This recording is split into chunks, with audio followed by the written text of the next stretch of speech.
제9시 기도 시간에 베드로와 요한이 성전에 올라갈새 나면서 못 걷게 된 이를 사람들이 메고 오니 이는 성전에 들어가는 사람들에게 구걸하기 위하여 날마다 미문이라는 성전문에 두는 자라.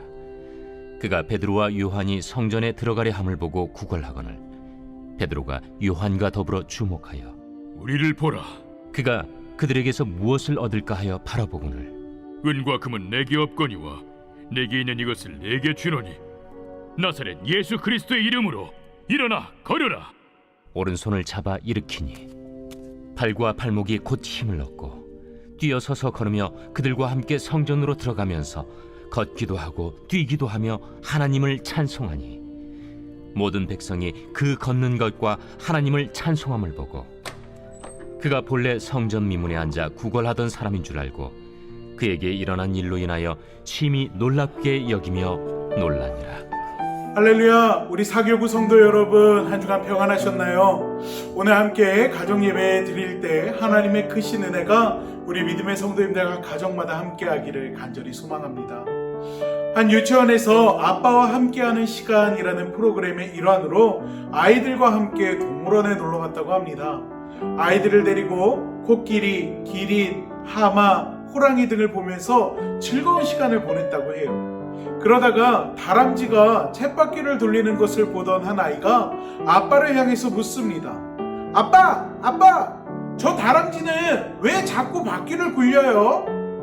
그 질문을 들은 아빠들은 잠시 고민을 하더니 나름대로의 답을 말해주었습니다. 먼저 다이어트 중인 아빠는요, 쳇바퀴를 돌리는 다람쥐를 이렇게 이야기합니다. 살 빼기 위해서 그래. 가정불화가 심한 아빠는 탈출하려고 그러는 거야. 낙천적인 성격의 아빠는 사람을 즐겁게 하기 위해서 그러는 거야 라고 이야기를 했다고 합니다. 분명 같은 상황임에도 불구하고 자기의 처지에 따라서 서로 생각하는 바가 달랐던 것입니다. 이처럼 같은 상황이라 할지라도 그 사람이 현재 어떤 상황에 처해 있느냐에 따라서 서로 생각하는 것이 다를 수 있습니다. 우리가 매일 사용하는 언어, 즉 말도 그렇습니다. 똑같은 말이라 할지라도 상황과 환경에 따라 듣는 이로 하여금 그 뜻이 달라질 수 있습니다. 긍정적인 말을 한다고 하더라도 그 말을 받아들이는 사람이 부정적인 상황에 처해 있다면 부정적으로 이해가 될 수도 있고 또 그 반대로 인식될 수도 있다라는 것입니다. 오늘 우리가 함께 본 본문의 말씀은 우리가 너무나도 잘 알고 있는 이야기입니다. 예수님께서 부활하셔서 승천하시고 이 땅에 남아있는 예수님의 제자들이 예수님의 명령을 따라 복음을 전하기 시작합니다. 오늘 본문에 등장하는 베드로와 요한 역시 마찬가지입니다. 예수님께서 승천하시고 난 뒤에 오순절 다락방에서 성령을 받아 전도를 하러 다니던 때였습니다. 그때 당시 유대인들에게는요, 하루에 3번 기도하는 풍습이 있었습니다. 때문에 베드로와 요한도 기도를 하러 성전을 향해 가던 중이었습니다. 그러던 중 성전 미문에 앉아있는 안진뱅이를 보게 됩니다. 성전에 기도하기 위해 들어가는 사람들을 향해 구걸을 하는 이 안진뱅이를 통해서 그의 삶의 변화를 오늘 함께 나눠보고자 합니다. 성전 미문이라 하면 말 그대로 아름다운 문을 이야기합니다. 안진뱅이가 이 성전 문 앞에 앉아 있었던 이유는 방금 말씀드린 대로 기도를 하기 위해 찾아오는 사람들에게 구걸을 하기 위함이었습니다. 당시 유대인들에게는요, 하루 3번 기도를 하는 풍습이 있었습니다. 오늘 말씀을 보면 제9시에 베드로와 요한도 기도를 하기 위해 성전을 찾았다고 기록합니다. 당시 3번 기도하던 시간은 3시, 6시, 9시였는데 오늘날 우리 시간으로 따지면 여기에 6시간씩 더하면 됩니다. 즉 베드로와 요한이 기도하기 위해서 성전을 찾은 시간은 오후 3시가 됩니다. 여러분, 이스라엘은요 굉장히 무더운 나라입니다. 오후 3시라 하면 한낮이에요. 굉장히 더운 시간이죠. 대부분의 사람이라면 이 더운 시간 성전 미문에 앉아있는 거지에게 눈길도 주지 않는 사람이 많았을 것입니다. 그러나 베드로와 요한은 가던 길을 멈추고 그에게 주목합니다. 그리고 그들 치료하게 되지요. 그렇다면 이 안진뱅이를 치료한 근본적인 힘은 어디에서 왔을까요? 저는 먼저 베드로와 요한을 주목하고 싶습니다. 베드로와 요한이 함께 할 때 안진뱅이가 고침을 받은 시작이 이루어진 것입니다. 오늘 말씀 1절, 3절, 4절 말씀을 보면 베드로와 요한이라는 말이 등장합니다.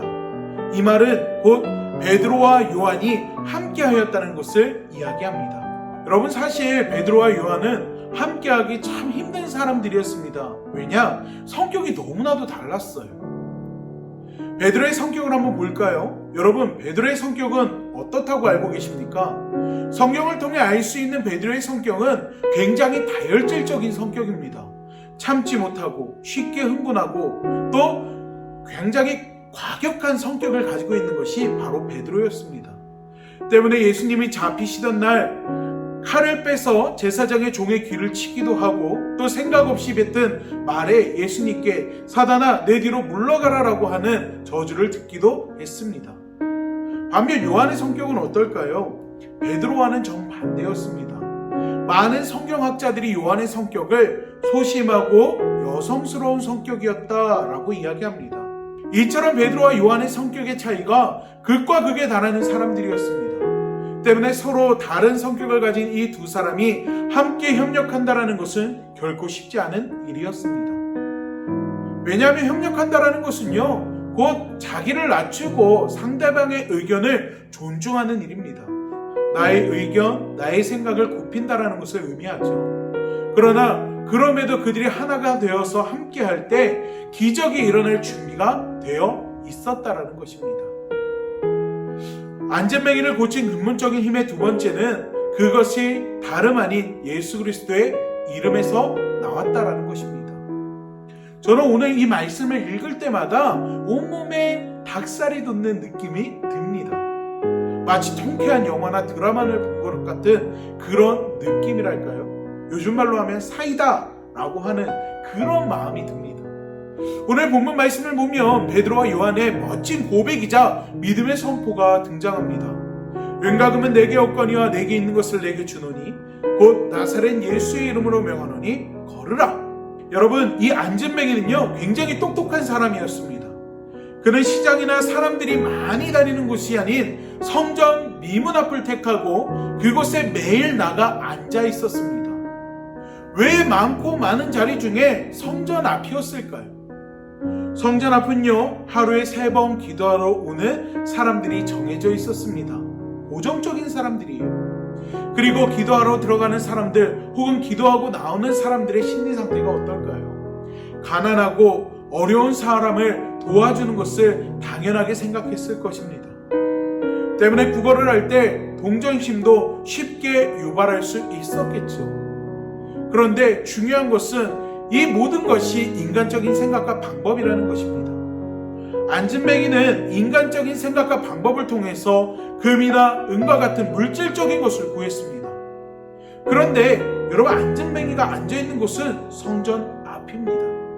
그 성전 바로 뒤에는요 하나님이 계신다라는 거예요. 그런데 이 안진뱅이는 하나님이 계신 것을 생각하지 못하고 알지 못하고 인간적인 생각과 방법에만 의존하는 삶을 살아가고 있었습니다. 아니 어쩌면 많은 사람들이 그를 도와주었기에 하나님에 대한 관심이 없었을지도 모릅니다. 성전 안에만 들어가면 전지전능하신 하나님을 만날 수가 있음에도 성전 문 앞에만 앉아 있었던 것입니다. 베드로와 요한은 그런 안진뱅이에게 예수님의 이름을 전합니다. 그리고 그 이름을 접한 안진뱅이는요, 그 이름의 능력으로 인해 발목과 다리에 힘이 생기고 걷게 되는 기적을 체험하게 됩니다. 사랑하는 우리 믿음의 성도 여러분, 혹시 여러분도 성전 문 앞에만 있지는 않으십니까? 돌아서서 문 안으로 들어가기만 하면 되는데 아직 그러지 못하고 있지는 않으십니까? 예배를 드리고 있지만 이것이 형식적인 주일 성수가 혹시 되어지고 있지는 않습니까? 사랑하는 믿음의 성도 여러분, 문을 열고요 들어가야 합니다. 그리고 그곳에 예수님이 하나님이 계시고 그 예수님과 하나님을 우리는 만나야 합니다. 저는 오늘 말씀을 통해서 두 가지를 이야기하고 싶습니다. 첫째는 사람의 지혜와 방법에 얽매이는 사람들이 되지 않기를 바랍니다. 그건 성전 안에서 기다리시는 하나님을 모르고 있던 안진뱅이와 다를 것이 없는 삶입니다. 마태복음 4장에 보면은요, 예수님께서 시험을 받는 장면이 기록되어 있습니다. 그때 마귀가 예수님을 시험할 때 무엇으로 시험했는지 알고 계시죠? 바로 눈에 보이는 것들입니다. 인간의 생각으로 최고라고 생각하는 것들로 예수님을 유혹하였습니다. 금식하신 예수님께 돌을 떡덩이로 만들라라고 요구하기도 하고 성전 위에서 뛰어내리게, 그리고 온 천하와 만국을 그 영광을 보여주면서 예수님을 시험합니다. 지금 이 순간에도 악한 영들은요 우리를 유혹하고 있습니다. 그 유혹을 이기는 우리 믿음의 성도님들 되시기를 간절히 축원합니다. 그러기 위해서는 우리가 의지할 것이 있습니다. 바로 예수님입니다. 우리가 기도할 때마다 예수님의 이름으로 기도합니다. 왜 그렇습니까? 예수님의 이름에 능력이 있기 때문입니다. 베드로의 그 선포 속에 베드로 자신은 없습니다. 오직 예수님밖에 없는 것입니다. 저는요 아무것도 가진 게 없습니다. 잘난 외모도 없고 뛰어난 머리도 없습니다. 그렇다고 키가 큰 것도 아닙니다. 아시죠? 모든 우리 부목사님들 중에서 제가 키가 제일 낮습니다.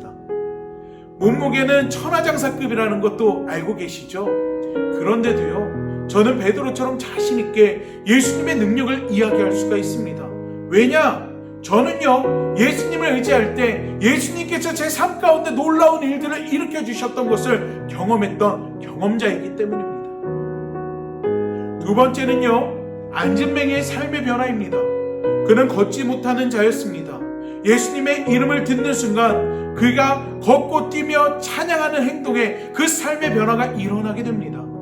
그리고 구걸을 하던 그의 입술은요 하나님을 향해서 영광을 올려드리게 됩니다.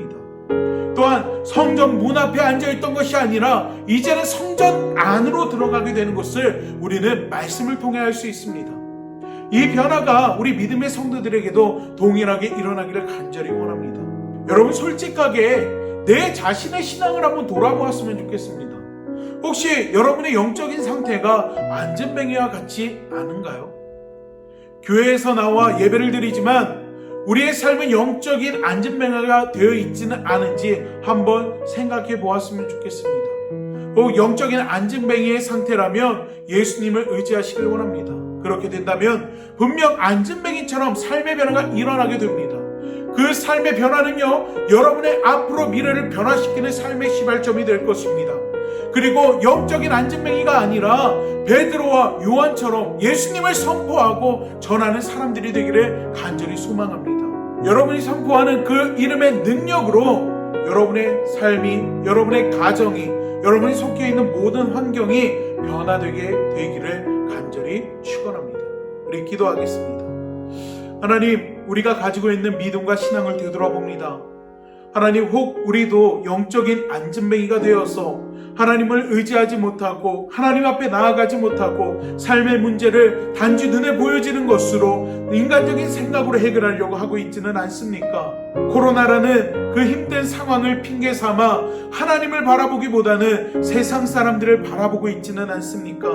하나님, 오늘 나눈 말씀이 아버지 우리 마음 가운데 깊이 새겨지게 하여 주셔서 우리가 영적인 안진뱅이가 되는 것이 아니라 오히려 주님의 성령의 놀라운 능력을 통하여서 베드로와 요한과 같은 삶을 살아가기를 원합니다. 예수 그리스도의 이름을 의지하고 예수 그리스도의 이름을 가지고 선포할 때 그 놀라운 삶의 변화가, 문제의 해결이, 하나님의 역사가 우리 삶과 가정과 환경 가운데 함께하기를 간절히 소망합니다. 하나님, 저희 가운데 함께 하시고 하나님 저희 가운데 역사하시고 또한 하나님께서 놀라운 은혜를 베풀어 주시사 그 놀라운 축복과 변화의 주인공이 오늘 함께 예배를 드리고 기도를 드리는 우리 믿음의 성도님들 될 수 있도록 하나님 역사하여 주시옵소서. 우리 삶 가운데, 우리 인생 가운데 크고 놀라운 일들을 일으켜 주시는 주님께서 우리 믿음의 성도님들의 각 가정과 사업장과 그리고 속해 있는 모든 환경 가운데 크고 놀라운 은혜를, 역사를 베풀어 주시기를 간절히 소망하며 예수님의 이름으로 기도하옵나이다. 아멘.